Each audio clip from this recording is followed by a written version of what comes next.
कल्पना कीजिए, आप कई महीनों से दर्द में हैं। डॉक्टरों ने दवाइयां दी, इलाज किया, लेकिन कोई खास फर्क नहीं पड़ा। फिर एक दिन एक डॉक्टर आपको एक नई दवा देता है। वह मुस्कुराकर कहता है, मुझे पूरा विश्वास है, यह दवा आपकी समस्या में मदद करेगी। आप वह गोली लेते हैं। कुछ दिनों बाद दर्द कम होने लगता है। एक हफ्ते बाद आप पहले से बेहतर महसूस करते हैं, लेकिन कुछ महीनों बाद आपको पता चलता है कि उस गोली में कोई दवा थी ही नहीं। वह सिर्फ चीनी से बनी एक साधारण गोली थी। अब सवाल यह है कि अगर दवा थी ही नहीं, तो आपका शरीर ठीक कैसे होने लगा? क्या यह सिर्फ संयोग था, या क्या हमारे विश्वास में सचमुच इतनी ताकत होती है कि वह हमारे शरीर को बदल सके? यही सवाल दुनिया के सबसे बड़े वैज्ञानिकों और डॉक्टरों को दशकों तक उलझाता रहा, और इस सवाल का जवाब इतना आश्चर्यजनक है कि आज भी आधुनिक चिकित्सा इसे पूरी तरह नजरअंदाज नहीं कर सकती। आज हम एक ऐसे रहस्य की यात्रा पर निकलेंगे जहां विज्ञान, मनोविज्ञान और मानव मस्तिष्क एक दूसरे से मिलते हैं। यह है प्लेस्बो इफेक्ट का रहस्य। नमस्कार, आप देख रहे हैं साइकोवेदा ऑफिशियल, जहां हम मानव मस्तिष्क के उन रहस्यों को समझते हैं जो हमारी सोच, हमारे निर्णय और हमारी पूरी जिंदगी को प्रभावित करते हैं। लेकिन आज का विषय थोड़ा अलग है, क्योंकि आज हम किसी दवा की बात नहीं करेंगे, बल्कि उस विश्वास की बात करेंगे जो कभी कभी दवा से भी अधिक शक्तिशाली साबित होता है। लेकिन इस वीडियो को आगे बढ़ाने से पहले एक बात स्पष्ट कर देना जरूरी है। इस वीडियो का उद्देश्य किसी बीमारी के इलाज के लिए दवा छोड़ने की सलाह देना बिल्कुल नहीं है। प्लेसिबो इफेक्ट आधुनिक चिकित्सा में एक वैज्ञानिक रूप से अध्ययन किया गया विषय है, लेकिन यह हर बीमारी का इलाज नहीं है, और न ही इसका मतलब यह है कि केवल सकारात्मक सोच से हर रोग ठीक हो सकता है। हम इस वीडियो में केवल वही बातें करेंगे जो वैज्ञानिक शोध और मनोवैज्ञानिक अध्ययनों से समर्थित है। तो आइए शुरू करते हैं एक ऐसे रहस्य से जो आपके अपने मस्तिष्क के अंदर छिपा हुआ है। जब विश्वास दवा बन जाता है, सदियों तक डॉक्टरों को यह लगता था कि इलाज केवल दवाओं से होता है। अगर दवा सही है तो मरीज ठीक होगा, अगर दवा गलत है तो मरीज ठीक नहीं होगा। बात बिल्कुल सीधी लगती थी, लेकिन 20वीं शताब्दी में डॉक्टरों ने एक अजीब चीज नोटिस करनी शुरू की। कुछ मरीज ऐसी दवा लेने के बाद भी ठीक होने लगे जिसमें कोई सक्रिय औषधीय तत्व थे ही नहीं। यानी दवा का स्वाद था, रंग था, आकार था, लेकिन उसमें इलाज करने वाला कोई रासायनिक पदार्थ नहीं था। फिर भी मरीजों ने कहा, अब दर्द कम है, अब मैं बेहतर महसूस कर रहा हूं, अब मैं पहले जैसा नहीं रहा। शुरुआत में कई वैज्ञानिकों ने सोचा शायद यह सिर्फ संयोग होगा, लेकिन जब यह घटना बार बार अलग अलग देशों में, अलग अलग अस्पतालों में और हजारों मरीजों के साथ होने लगी, तो एक नया सवाल पैदा हुआ। क्या इलाज केवल दवा करती है, या इलाज में मरीज का विश्वास भी भूमिका निभाता है? यहीं से एक नए वैज्ञानिक अध्याय की शुरुआत हुई, जिसे आज हम प्लेस्बो इफेक्ट कहते हैं। लेकिन प्लेस्बो शब्द का अर्थ क्या है? यह शब्द लैटिन भाषा से आया है, जिसका अर्थ है मैं प्रसन्न करूंगा या मैं संतुष्ट करूंगा। समय के साथ इसका अर्थ बदल गया। आज प्लेस्बो उस उपचार को कहते हैं जो देखने में असली लगता है, लेकिन जिसमें इलाज करने वाला सक्रिय औषधीय तत्व नहीं होता, जैसे चीनी की गोली, सामान्य सलाइन इंजेक्शन या ऐसी नकली दवा जो केवल शोध के उद्देश्य से बनाई जाती है। लेकिन सबसे बड़ा रहस्य यह नहीं है कि प्लेस्बो क्या है। सबसे बड़ा रहस्य यह है कि नकली दवा भी कभी कभी असली असर क्यों दिखाती है। अगर शरीर को पता है कि उसमें कोई दवा नहीं गई, तो फिर वह बदलता क्यों है? क्या शरीर को धोखा दिया जा सकता है, या क्या हमारा दिमाग हमारी कल्पना से कहीं अधिक शक्तिशाली है? यही सवाल आज हमें मानव मस्तिष्क की एक ऐसी दुनिया में ले जाएगा जहां विश्वास सिर्फ एक भावना नहीं रहता, बल्कि वह शरीर के भीतर होने वाली जैविक प्रक्रियाओं को भी प्रभावित कर सकता है। लेकिन सबसे बड़ा सवाल अभी भी बाकी है। आखिर ऐसा होता कैसे है? क्या हमारा शरीर इतना भोला है कि उसे धोखा दिया जा सकता है, या क्या इसके पीछे कोई वास्तविक वैज्ञानिक प्रक्रिया छिपी हुई है? इसका उत्तर जानने के लिए हमें अपने शरीर में नहीं, बल्कि अपने मस्तिष्क के भीतर जाना होगा। कल्पना कीजिए, आपका सबसे पसंदीदा भोजन आपके सामने रखा है। जैसे ही आप उसे देखते हैं, आपके मुंह में पानी आने लगता है। लेकिन आपने अभी तक एक भी निवाला नहीं खाया। फिर लार क्यों बनने लगी? क्योंकि आपका मस्तिष्क केवल वास्तविक घटनाओं पर ही प्रतिक्रिया नहीं देता, बल्कि अपेक्षाओं यानी एक्सपेक्टेशंस पर भी प्रतिक्रिया देता है। यही प्लेसबो इफेक्ट की पहली चाबी है। जब कोई डॉक्टर, जिस पर आपको भरोसा है, पूरे आत्मविश्वास से कहता है यह दवा आपकी मदद करेगी, तो आपका दिमाग इस बात को केवल सुनता नहीं, बल्कि उसके अनुसार अपने शरीर की तैयारी भी शुरू कर देता है। यही हमारी कहानी मनोविज्ञान से निकलकर न्यूरोसाइंस की दुनिया में प्रवेश करती है। वैज्ञानिकों का मानना है कि प्लेसिबो इफेक्ट की सबसे बड़ी ताकत एक्सपेक्टेशन यानी अपेक्षा है।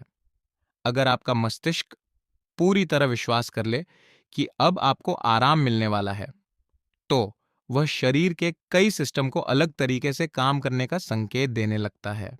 यानी पहला बदलाव दवा में नहीं, बल्कि आपकी अपेक्षा में होता है। लेकिन क्या केवल सोच बदलने से शरीर भी बदल सकता है? यही बात कई वर्षों तक वैज्ञानिकों को भी असंभव लगती थी। फिर ब्रेन स्कैन्स ने सबको चौंका दिया। जब वैज्ञानिकों ने प्लेसबो लेने वाले लोगों के मस्तिष्क को एमआरआई और पीईटी स्कैन जैसी तकनीकों से देखा, तो उन्हें एक आश्चर्यजनक बात दिखाई दी। उन लोगों के दिमाग में वास्तविक जैविक परिवर्तन हो रहे थे। यानी यह केवल कल्पना नहीं थी। जब आपको चोट लगती है, तो आपका शरीर कुछ विशेष रसायन छोड़ता है, जिन्हें कहते हैं एंडोफिन्स। ये शरीर के प्राकृतिक पेनकिलर्स हैं। इन्हें प्रकृति द्वारा बनाई गई दर्द कम करने वाली प्रणाली भी कहा जा सकता है। वैज्ञानिकों ने पाया कि कुछ प्लेसबो परिस्थितियों में दिमाग इन्हीं एंडोर्फिन्स को अधिक मात्रा में छोड़ सकता है। मतलब गोली नकली थी, लेकिन दर्द कम करने वाला रसायन आपका अपना शरीर बना रहा था। यही प्लेसिबो इफेक्ट सिर्फ मनोविज्ञान नहीं रहता, बल्कि जीव विज्ञान बन जाता है। अब बात करते हैं एक और महत्वपूर्ण रसायन की, डोपामाइन।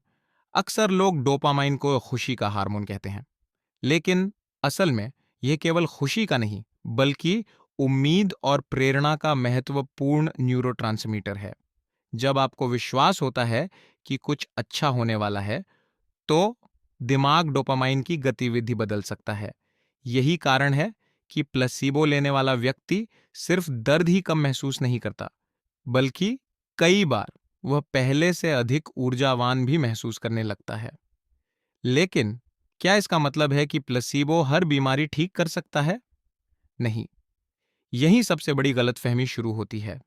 प्लेसिबो कैंसर को समाप्त नहीं करता, टूटी हुई हड्डी को जोड़ नहीं देता, संक्रमण पैदा करने वाले बैक्टीरिया को मार नहीं सकता। लेकिन जहां दर्द, तनाव, चिंता या लक्षणों को महसूस करने में दिमाग की महत्वपूर्ण भूमिका होती है, वहां प्लेसबो का प्रभाव कुछ लोगों में वास्तविक रूप से दिखाई दे सकता है। इसीलिए इसे कभी भी आधुनिक चिकित्सा का विकल्प नहीं माना जाता, बल्कि यह इस बात का प्रमाण है कि हमारा मस्तिष्क हमारे अनुभवों को प्रभावित करने में कितना महत्वपूर्ण है। अब एक और रोचक प्रश्न, अगर विश्वास शरीर को बदल सकता है, तो क्या इसका उल्टा भी संभव है? क्या डर और नकारात्मक उम्मीद शरीर को नुकसान पहुंचा सकती है? इसका उत्तर है हां, और यहीं से जन्म होता है प्लेसबो के जुड़वा भाई का, जिसे कहते हैं नोसेबो इफेक्ट। लेकिन उससे पहले हम एक ऐसे वास्तविक वैज्ञानिक प्रयोग की कहानी जानेंगे जिसने पूरी मेडिकल दुनिया को हिला दिया था। एक ऐसा प्रयोग जिसमें नकली इलाज कई बार असली इलाज जितना प्रभावशाली दिखाई दिया। आखिर वह प्रयोग क्या था और उससे वैज्ञानिकों ने क्या सीखा? उसकी शुरुआत हुई द्वितीय विश्व युद्ध के दौरान। सन 1944 युद्ध अपने चरम पर था। घायल सैनिक लगातार अस्पताल पहुंच रहे थे। लेकिन एक समय ऐसा आया जब दर्द कम करने वाली दवा मॉर्फिन लगभग समाप्त हो गई। एक सैन्य चिकित्सक डॉक्टर हेनरी बीचर एक कठिन परिस्थिति में थे। उनके सामने एक गंभीर रूप से घायल सैनिक था, लेकिन मॉर्फिन बची नहीं थी। तब एक नर्स ने सैनिक को सिर्फ नमक वाले पानी का इंजेक्शन दिया और उससे कहा, यह मॉर्फिन है, इससे दर्द कम हो जाएगा। कुछ देर बाद सैनिक शांत हो गया। उसने कहा, अब दर्द पहले से कम है। डॉक्टर बीचर हैरान रह गए। उन्होंने सोचा, क्या केवल विश्वास दर्द के अनुभव को बदल सकता है? यही घटना आगे चलकर प्लेसबो इफेक्ट पर व्यापक वैज्ञानिक शोध की प्रेरणा बनी। आज जब कोई नई दवा बनाई जाती है तो वैज्ञानिक केवल यह नहीं देखते कि दवा लेने वाले लोग ठीक हुए या नहीं। वे दो समूह बनाते हैं। पहले समूह को असली दवा दी जाती है, दूसरे समूह को एक ऐसी गोली दी जाती है जो बिल्कुल वैसी ही दिखती है, लेकिन उसमें सक्रिय औषधीय तत्व नहीं होता। इसे ही प्लेसबो कहते हैं। अगर दोनों समूह लगभग समान परिणाम दिखाए तो वैज्ञानिक समझ जाते हैं कि दवा का वास्तविक प्रभाव उतना मजबूत नहीं है जितना पहले माना जा रहा था। यही कारण है कि आज दुनिया भर में नई दवाओं के परीक्षण में प्लेसिबो कंट्रोल्ड क्लिनिकल ट्रायल्स एक महत्वपूर्ण मानक माने जाते हैं। अब आइए एक ऐसे अध्ययन की बात करें जिसने वैज्ञानिकों को भी चौंका दिया। पार्किंसंस डिजीज एक ऐसी बीमारी है जिसमें दिमाग में डोपामाइन बनाने वाली कोशिकाएं धीरे धीरे कम होने लगती हैं। इससे शरीर कांपने लगता है और चलने फिरने में कठिनाई होने लगती है। कुछ शोधों में मरीजों को प्लेसबो दिया गया। उन्हें विश्वास दिलाया गया कि उन्हें प्रभावी उपचार मिल रहा है। जब वैज्ञानिकों ने पीईटी स्कैन से उनके मस्तिष्क को देखा तो पाया कि कुछ मरीजों में डोपामाइन की गतिविधि वास्तव में बढ़ी हुई दिखाई दी। यानी विश्वास ने दिमाग की रासायनिक गतिविधि को प्रभावित किया। हालांकि इसका अर्थ यह नहीं कि पार्किंसंस ठीक हो गया, लेकिन यह इस बात का प्रमाण था कि विश्वास मस्तिष्क की कार्यप्रणाली को कुछ परिस्थितियों में प्रभावित कर सकता है। यही सबसे जरूरी बात समझना आवश्यक है। प्लेसिबो इफेक्ट कोई जादू नहीं है। यह हर बीमारी का इलाज नहीं है। अगर किसी व्यक्ति की हड्डी टूट गई है तो विश्वास उसे जोड़ नहीं सकता। अगर शरीर में गंभीर संक्रमण है तो एंटीबायोटिक्स की आवश्यकता होगी। अगर कैंसर है तो उसका वैज्ञानिक उपचार ही आवश्यक है। प्लेसेबो आधुनिक चिकित्सा का विकल्प नहीं, बल्कि यह समझने का माध्यम है कि मस्तिष्क हमारे अनुभव, दर्द, तनाव और कुछ लक्षणों को किस प्रकार प्रभावित कर सकता है। अब वापस नोसेबो इफेक्ट पर आते हैं। यदि किसी व्यक्ति को बार बार कहा जाए कि इस दवा के गंभीर दुष्प्रभाव होंगे, तो कुछ लोग वास्तव में वे लक्षण महसूस करने लगते हैं, भले ही उन्हें केवल प्लेसिबो ही दिया गया हो। यानी जिस प्रकार उम्मीद शरीर की प्रतिक्रिया को प्रभावित कर सकती है, उसी प्रकार डर और नकारात्मक अपेक्षा भी प्रभाव डाल सकती है। यही कारण है कि डॉक्टर मरीज से बात करते समय शब्दों का चयन बहुत सावधानी से करते हैं। तो क्या केवल विश्वास शरीर को बदल सकता है? उत्तर न पूरी तरह हां है और न पूरी तरह नहीं। लेकिन एक बात निश्चित है, हमारा मस्तिष्क सिर्फ दुनिया को देखता नहीं, बल्कि हमारे अनुभवों को लगातार आकार भी देता रहता है। प्लेसिबो इफेक्ट हमें यह नहीं सिखाता कि दवाओं की आवश्यकता नहीं है, बल्कि यह सिखाता है कि मन और शरीर हमारी कल्पना से कहीं अधिक गहराई से जुड़े हुए हैं। शायद भविष्य की चिकित्सा केवल नई दवाएं खोजने तक सीमित नहीं रहेगी, बल्कि यह भी समझने की कोशिश करेगी कि मानव विश्वास, उम्मीद और मस्तिष्क इलाज की प्रक्रिया में कितनी महत्वपूर्ण भूमिका निभाते हैं। और शायद सबसे बड़ा रहस्य किसी प्रयोगशाला में नहीं, बल्कि हमारे अपने मस्तिष्क के भीतर छिपा है। अगर आपको यह वीडियो पसंद आया हो तो इसे उन लोगों तक जरूर पहुंचाइए जो मानव मस्तिष्क के रहस्यों को समझना चाहते हैं। और आप देख रहे थे साइकोवेदा ऑफिशियल, जहां विज्ञान, मनोविज्ञान और दर्शन मिलकर इंसान को समझने की कोशिश करते हैं। धन्यवाद।